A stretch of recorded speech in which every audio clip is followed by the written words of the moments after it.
Кой има нужда от хляб, ако има тези с осамени гевреци? Изсипете топло мляко в купа. Добавете захар, суха мая, сол. Счупете едно яйце. Налейте растително олио и разбъркайте с телта.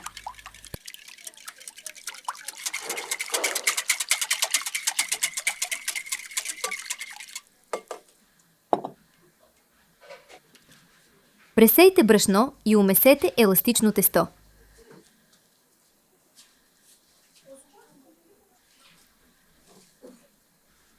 Намажете купата с растително олио.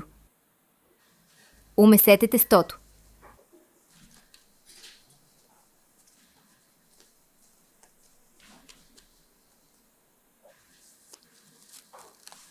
Оставете тестото да втаса в купата за 1 час.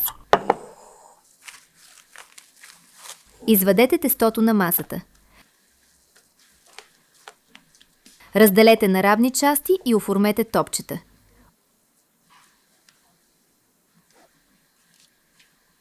Оставете да втаса 15 минути. Разточете тънки кори с точилката. Навийте тестото. Разточете тънък шнур. Намокрете хартиената кърпа с вода. Навлажнете тестото. Оваряйте в сусамови семена. Сплетете и оформете гевреци.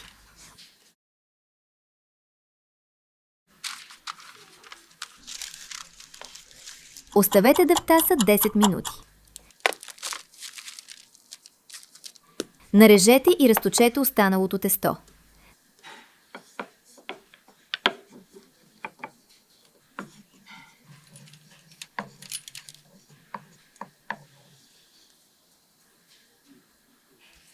Навийте тестото и разганете венчелищетата на цветята.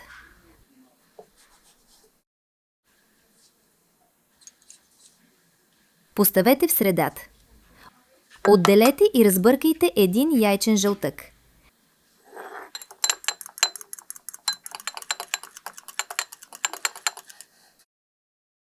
Намажете цветята от тесто с жълтък.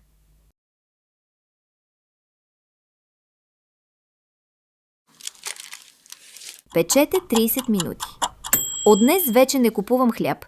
Решихме със семейството да ядем само тези гевреци.